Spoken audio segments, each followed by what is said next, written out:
The film begins with black and white documentary footage depicting the construction of a giant residential complex in one of Seoul's districts. The new apartments will allow many people to live in a comfortable and healthy environment, as the living conditions in these high-rise buildings are excellent. Everything was wonderful until a terrible natural disaster struck. Min Sun wakes up in his apartment, glances at his sleeping wife, and steps out onto the balcony, where he is greeted with a horrific view of Seoul. The city has been almost completely destroyed by a massive earthquake. Only one high-rise building in the Hwanggung residential complex, where the family's apartment is located, has survived. From above, he sees survivors gathering around the building, seeking shelter from the cold. Min Sun descends to the lobby, where the other residents have already gathered. There is no communication with the police, fire department, or any other services. People are also worried about the safety of staying in the building, though some argue it's better to die under the rubble than freeze outside. The senior residents try to calm their neighbors.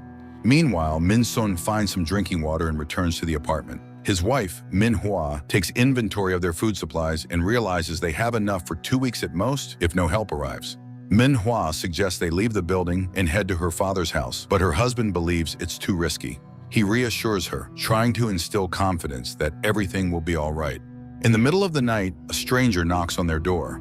Her young son is freezing, and Min Sun is the only one who opened the door for them. She offers him expensive items in exchange for help. The couple lets the uninvited guests in, though they are uncertain if they made the right decision. The next morning, Min Sun discovers an improvised market in the lobby where people are bartering food, batteries, toilet paper, and other treasures for what they need.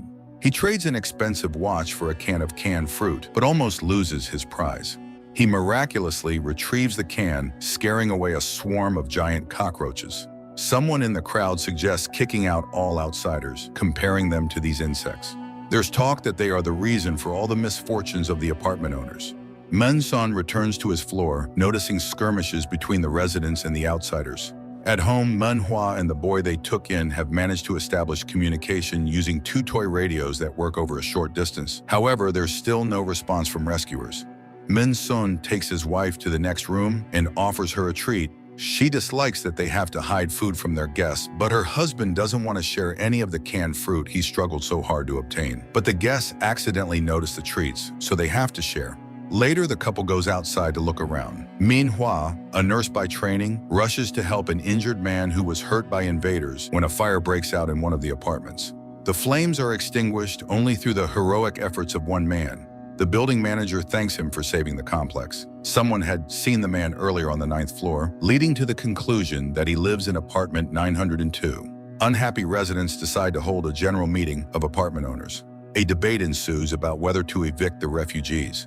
They had worked for years to buy these apartments, so why should they now share them with others? However, throwing people out into the cold would be a death sentence. People don't believe rescuers will arrive, as no helicopter has appeared during this whole time.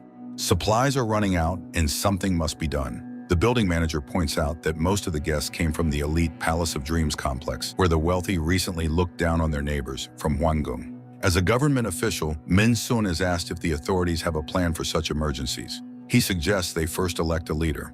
Everyone agrees that the best candidate is the hero who was willing to sacrifice himself during the recent fire. The man is given the title of president. The group then holds a secret vote, and the decision is made to evict the tenants. The president promises to figure out the best way to do this. That evening, Min Hwa, who opposed forced eviction, asks her husband how he voted, but he suddenly remembers how, during the earthquake, he had tried to help a woman trapped under a car along with other passersby.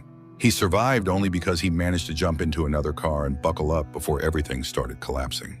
The next day, the president suggests that Min Sun lead a self-defense squad, as he is young and recently returned from the army.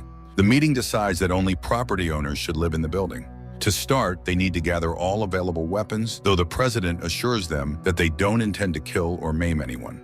The following day, all the outsiders are gathered in front of the main entrance under the pretext of being assigned vacant apartments. But as soon as they step outside, the president announces that they will all have to leave Hwanggung. A Seoul city councilor protests, but such positions no longer hold any authority. The disgruntled crowd tries to force its way back into the high-rise, and fights break out everywhere. Eventually, the president faces the crowd alone. He fearlessly walks forward, and after taking several blows, he forces the outsiders to retreat. At that moment, belongings begin to be thrown down from the upper floors, reinforcing the owner's victory. People thank the president and praise themselves. Life in the surviving building begins to normalize. Rules for residents are established. Everyone works for the common good. Min Sun forms a police squad to patrol the area. A supply committee manages the distribution of goods found in the area. Repairmen restore the emergency generators. A medical team and volunteers take care of the wounded and elderly. Most importantly, everyone learns how to handle waste. It seems like everything is returning to normal. Now, Min Sun's squad goes beyond the complex to search for food and survey the surrounding buildings, marking whether there are any survivors. Many buildings could be used for housing, but nearly all the people are dead, seemingly at the hands of others. However, supplies are dwindling, and finding anything under the rubble is becoming difficult. Min Sun grows closer to the president, who shares that his family died in the city. Meanwhile, that evening, Min Hua receives a radio call from the boy, who, along with his mother, has returned to their home. Meanwhile, Min Sun's squad finds what appears to be an untouched warehouse, but when the men try to break in, an armed man emerges. A fight ensues, and Min Sun beats the man to death. The squad takes the supplies, and as they leave, Min Sun sees the man's wife and child emerging from the ruins, mourning their loved one. The squad returns home, where the other residents are preparing for New Year's celebrations. At the tables, people praise Min Sun as a good police chief.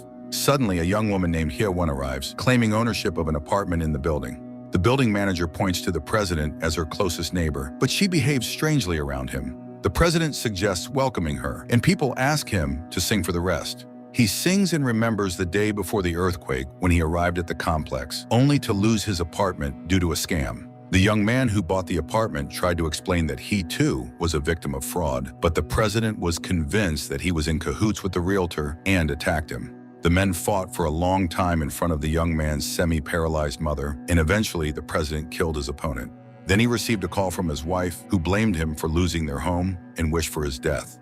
Moments later, the sounds of destruction echoed outside, and now he sings for neighbors he never knew before the tragedy. The next day, Hye-won comes for food and witnesses an argument. People are unhappy with the unequal portions, but the building manager reminds them of the principle of each person's usefulness. That day, Min Sun's wife asks about the man he killed, but he insists his opponent survived. Nevertheless, she asks him not to go on any more raids, as she receives a large ration as a nurse. Later, she goes to the apartment where a man sheltered a woman and child and gives them some food. The president notices her visit. He later encounters Hye-won in the hallway, invites himself over, and brings a small heater. The girl acts cautiously, but agrees to remember her neighbor under pressure. Later, she visits Min Hua and shares that hell reigns everywhere. People survive however they can, while the residents of their building live in a closed-off world, refusing to help others. The neighbors pounce on her, and the girl's nerves snap. She confesses to Min Hua that the president is not her neighbor at all. At that moment, screams are heard from below. It turns out that one of the complex's residents ventured outside and was killed by vagabonds. The president orders the guards to be reinforced and heads to the apartment where Min Hua had brought food. The owner manages to hide the illegal tenants, but the president finds the woman and child. They are thrown out into the street. Min Sun blames his wife, and she confesses that the president is an imposter who never lived there.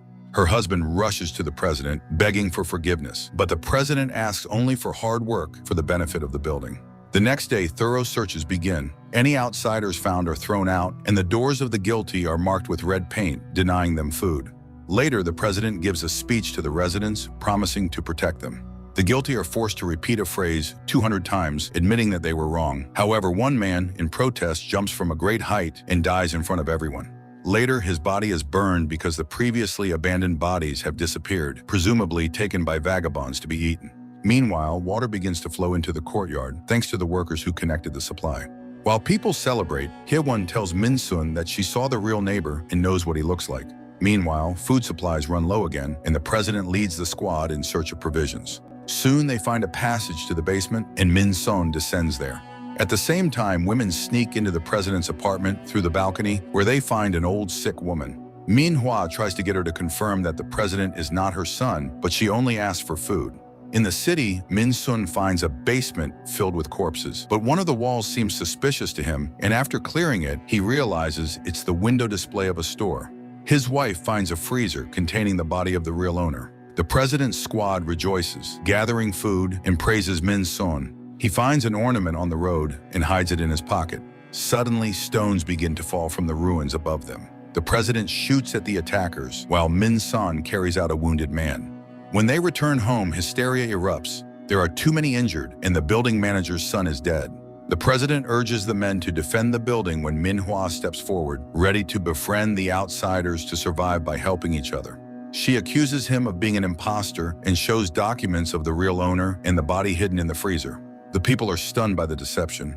Arguments break out. The president tells the story of the scammer who took the apartment he bought, but this only fuels the crowd's anger. People start attacking each other and fights erupt everywhere. The president sees Hye-won, chases her, and throws her off the building. The crowd gasps and freezes, forgetting their disagreement. The president blames the girl for what happened, and Min-soon points a gun at him. But then screams are heard from outside, and the wall collapses under the pressure of outsiders who have come to take the building's food and apartments. A full-scale battle begins. Min-sun and his wife hide in an apartment on the first floor, while the crowd outside tears each other apart. The woman suggests they leave, but then a couple of outsiders break into the apartment, and Min-sun kills one of them but is wounded himself. The couple flees. Meanwhile, the outsiders throw a homemade bomb, but the president intercepts it and throws it back. As a result, it explodes in the midst of the fighting, injuring both sides. The couple leaves the complex, while the wounded president climbs to his apartment and dies, looking at a photo of his family. Min-sun and Minhua hide in the basement, where he gives his wife the ornament he found and dies. Morning comes, and the woman realizes her husband is gone.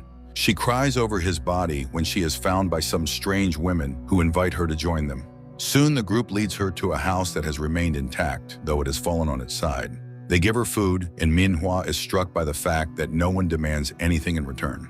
She smiles through her tears, saying that the residents of her complex were just ordinary people. The creators of the film didn't manage to tell the world anything fundamentally new that we didn't already know about people. However, one can observe how the cult of personality is born, where tyranny comes from, and where humanity disappears.